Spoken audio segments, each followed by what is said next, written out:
আসসালামু আলাইকুম, শুভ সন্ধ্যা। আজকে অন্যরকম একটা তরকারি আপনাদের সাথে শেয়ার করছি। তো এটা কিন্তু আমাদের এলাকায় খাওয়া হয়। কাঁঠাল বিচি দিয়ে আমি এখানে রুই মাছ রান্না করছি।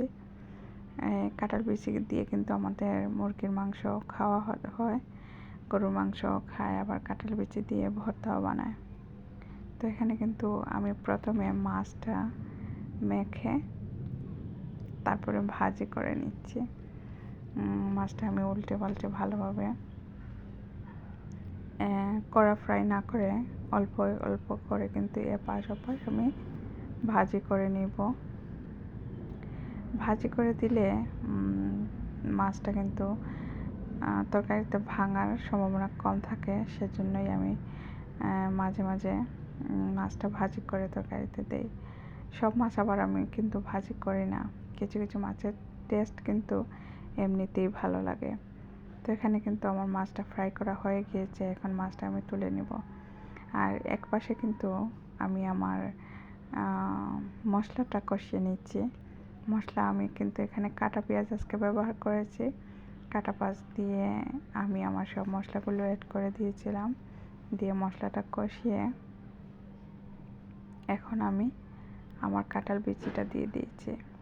এখানে আমি কিন্তু আমার কাঁঠাল বিচি আগে একটু ভাপ করে নিয়েছিলাম, খোসা ছাড়িয়ে আমি ভাপে দিয়েছিলাম। কাঁঠাল বিচির একটা কষকষ থাকে, সেই কষটা কিন্তু পানি দিয়ে চলে গেছে। তো আমি 20 মিনিটের মতো জাল করে পানিটা ফেলে দিয়েছি। তো এখানে কিন্তু আমার মশলার সাথে আমি আমার কাঁঠাল বিচিটা দিয়ে কাঁঠাল বিচিও আমি কষিয়ে নেব ভালোভাবে। কষিয়ে এ পর্যায়ে কিন্তু আমি দিয়ে দিয়েছি আমার ঝোলটা দিয়ে নেড়ে চেড়ে এখন আমি জাল করে নেব হাই হিট দিয়ে। তো আপনাদের এলাকায় কি কাঁঠাল বিচি এভাবে খাওয়া হয় অবশ্যই আমাকে জানাতে ভুলবেন না। তো এখানে কিন্তু আমার ঝোলটা ফুটে উঠেছে।